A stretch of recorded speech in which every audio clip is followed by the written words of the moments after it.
En la cena de cumpleaños de mi hermano, el abuelo me miró y preguntó, ¿son suficientes los 5.000 que te envío cada mes? Respondí, ¿qué dinero? Toda la sala se quedó en silencio. A mi madre se le cayó el tenedor. Sofía, siéntate al fondo. Las palabras cayeron como una bofetada, pero no me inmuté.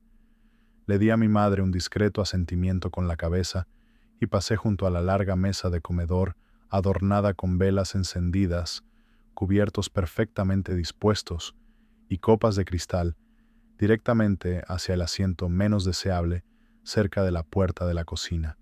De todos modos, no esperaba una cálida bienvenida.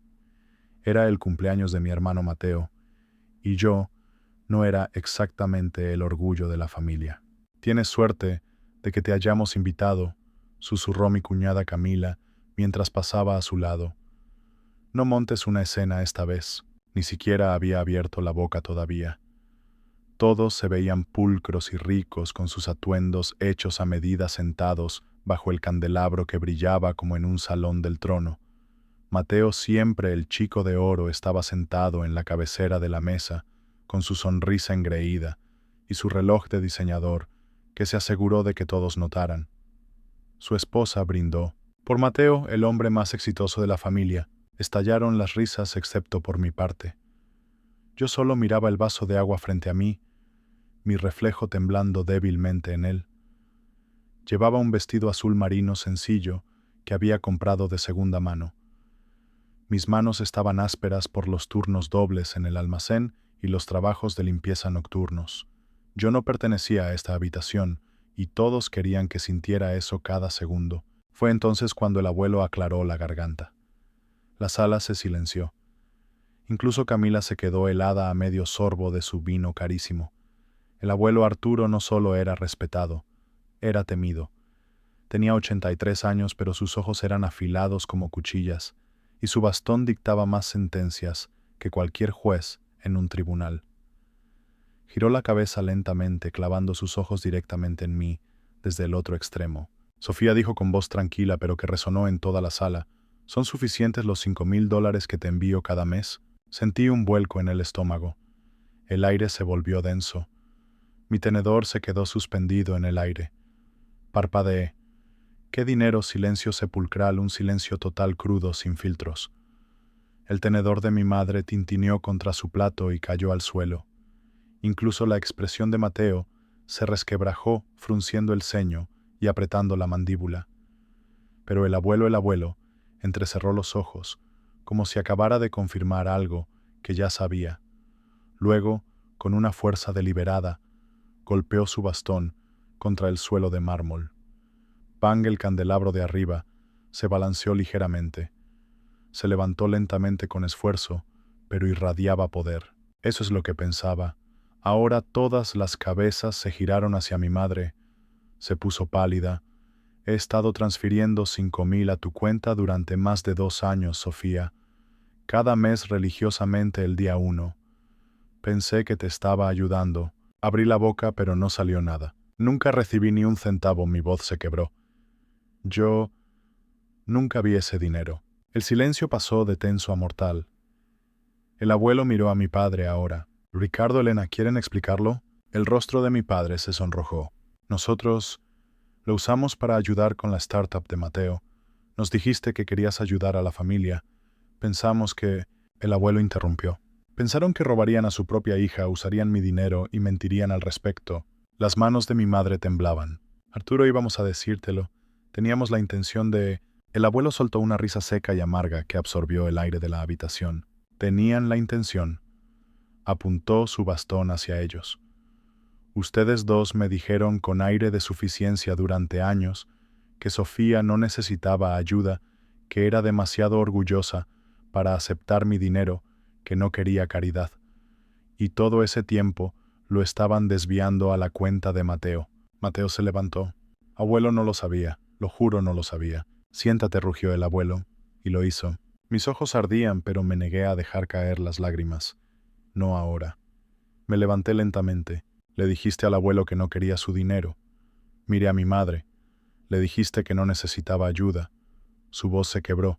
No fue así. ¿Cuántas veces te lloré pidiendo ayuda con el alquiler? Mi voz temblaba. ¿Cuántas veces te dije que estaba comiendo ramen durante 3 semanas seguidas? Ella desvió la mirada.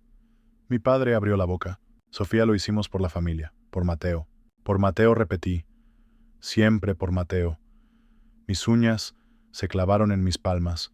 Me maté trabajando. Hice turnos de noche, limpié baños, comí de los estantes de las gasolineras y ustedes se estaban embolsando 5,000 cada mes mientras me veían sufrir. Miré al abuelo. ¿Quieres saber la peor parte?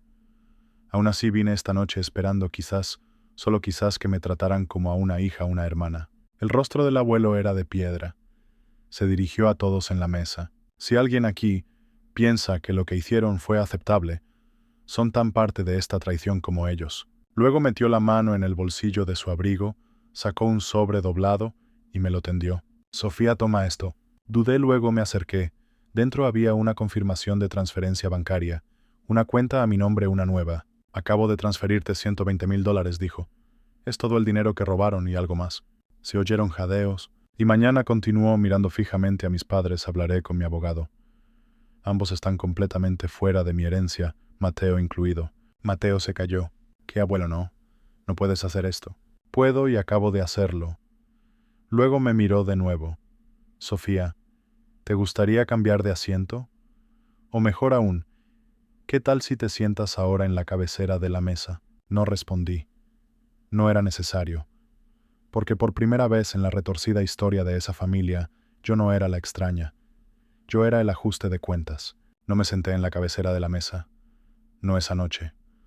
Tomé mi bolso en silencio y salí del comedor sin tocar un bocado del filete miñón que habían servido. No necesitaba un trono. No entonces. Lo que necesitaba era aire. El frío me golpeó en cuanto salí.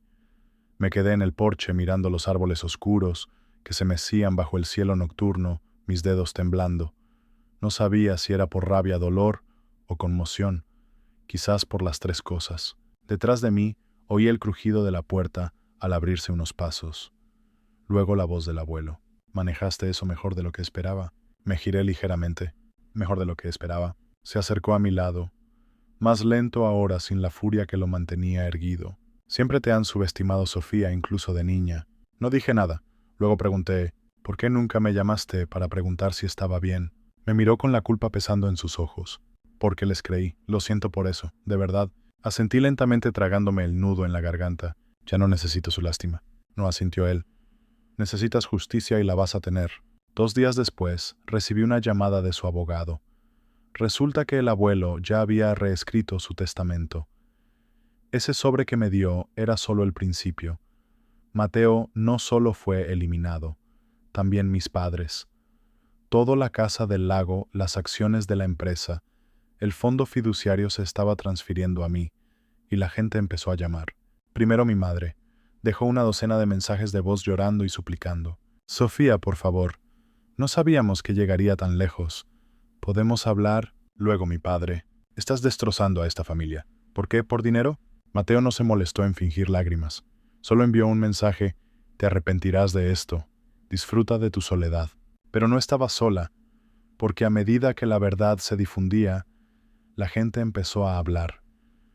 La tía Carolina llamó y admitió que siempre se había preguntado por qué me veía tan cansada.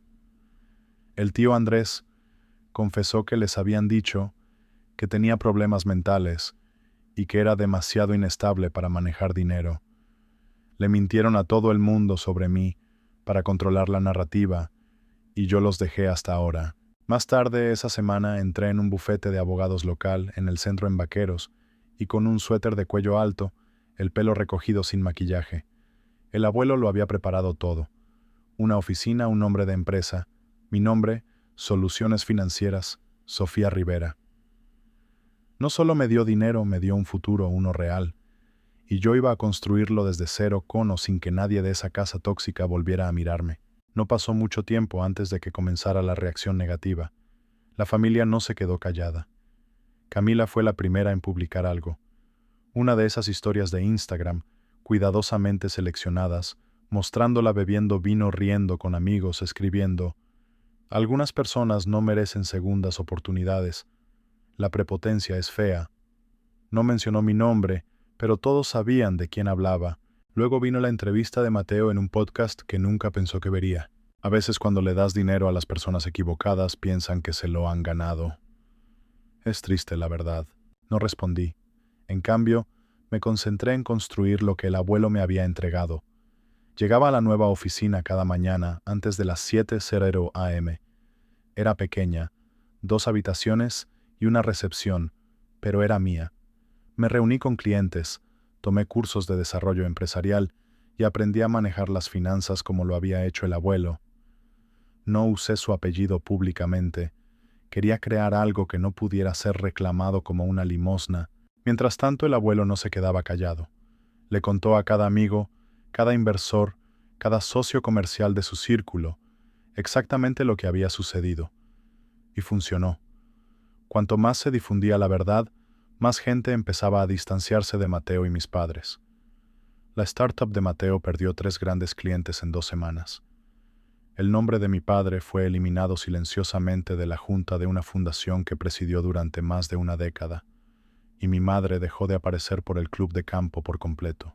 Aún así se negaron a disculparse. Una noche, meses después de la cena de cumpleaños, llamaron a la puerta de mi apartamento. Miré por la mirilla. Mateo. Parecía desesperado, desaliñado, con los ojos cansados. Abrí la puerta solo un poco. ¿Qué quieres? Metió las manos en los bolsillos. La cagué. No dije nada. No sabía lo del dinero. No sabía que le estaban mintiendo al abuelo. Entonces, ¿por qué te burlabas de mí cada año por no tener un trabajo de verdad?, pregunté. ¿Por qué me llamabas una carga basura? No respondió. No tenía por qué hacerlo. Empecé a cerrar la puerta, pero él la detuvo. Sofía, por favor, solo dile que anule el testamento o que lo divida. Soy tu hermano. Lo miré directamente a los ojos. No eres el hombre que se reía mientras yo luchaba. Y cerré la puerta con fuerza. Esa noche me senté sola en la mesa de mi cocina con las lágrimas amenazando de nuevo. No porque estuviera triste, sino porque por primera vez en años no me sentía impotente. Un mes después encontré una caja polvorienta fuera de la puerta de mi oficina. Sin nombre, sin nota. La llevé adentro y la abrí. Dentro había fotografías, cientos de ellas. Viejos álbumes familiares que no había visto desde que era niña. Fotos mías y de Mateo en el parque. Yo ayudando a mamá en la cocina. Mi mano agarrando la del abuelo cuando tenía 5 años. Al fondo había una carta del abuelo. Sofía, estas fotos son tuyas. Intentaron borrar tu lugar en esta familia, pero nunca olvidé quién eras. Guárdalas. Enmarca las que te gusten. Y recuerda siempre, no importa cómo te trataron, tus raíces son más profundas que sus mentiras. Lloré no por el pasado, sino porque alguien finalmente me vio. Esa misma semana me invitaron a hablar en una conferencia local de mujeres de negocios. Un viejo amigo del abuelo me había recomendado y aparentemente mi reputación de asesoramiento financiero había comenzado a crecer. Me paré en ese escenario con una chaqueta azul marino, el pelo bien recogido frente a más de 200 mujeres de todos los ámbitos de la vida, y conté mi historia, no la versión saneada, la real. No nací pobre, me hicieron pobre por una familia que decidió que no valía la pena invertir en mí. Jadeos, murmullos. Y cuando supliqué ayuda me dijeron que era dramática, perezosa, inútil. Todo mientras cobraban cheques a mi nombre. Los aplausos cuando terminé hicieron temblar la sala. Más tarde, mientras recogía mis cosas tras bastidores, una mujer se me acercó llorando. Mi hija pasó por lo mismo. No tienes idea de lo que tu historia acaba de hacer por mí. Sonreí y tomé sus manos suavemente. Entonces dile esto a tu hija, ella no está rota. Lo están ellos. Esa noche, mientras caminaba de regreso a mi apartamento, pasé por el restaurante donde Mateo y Camila una vez celebraron su cena de aniversario.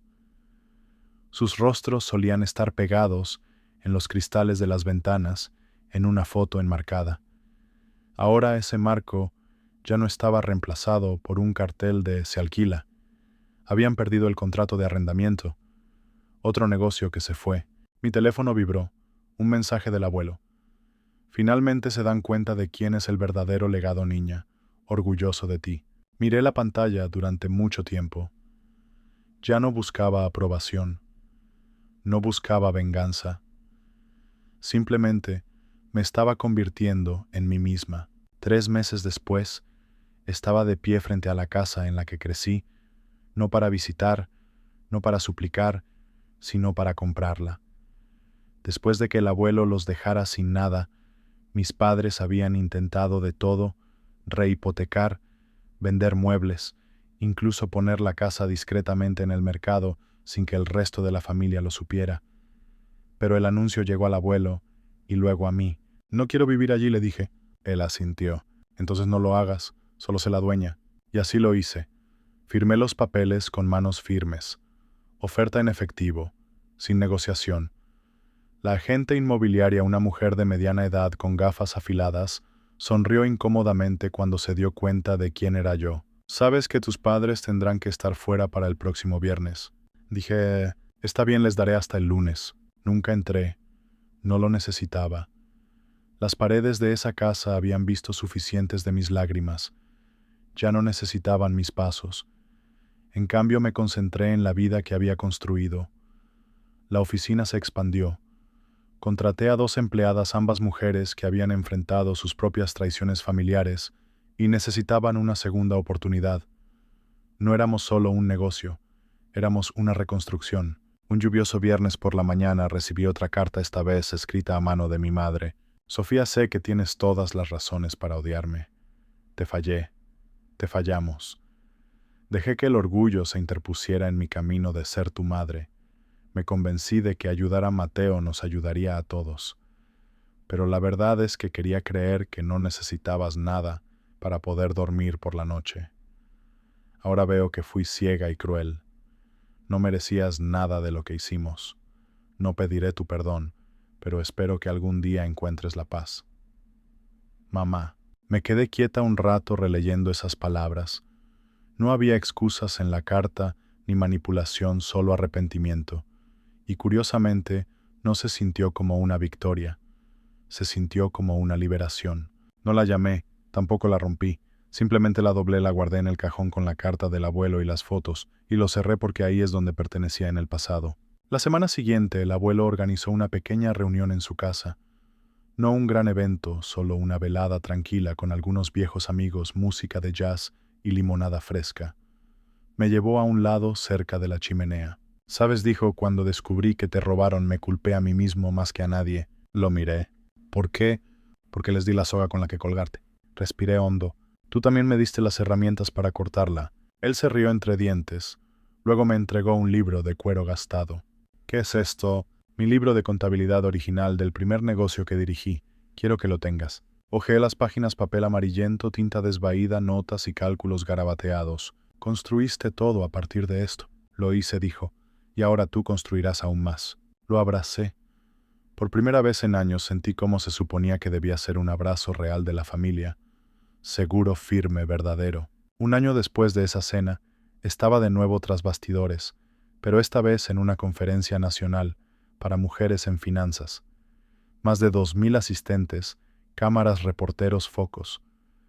Cuando dijeron mi nombre, subí al escenario frente a una multitud que una vez me habría aterrorizado. No era solo alguien que tuvo una segunda oportunidad, fui alguien que creó una para otros, para mí misma. Mientras estaba allí lista para hablar, miré a la primera fila y vi al abuelo. Me dio el más mínimo asentimiento. Y fue entonces cuando supe que la cena que intentó humillarme terminó alimentando el comienzo de mi ascenso.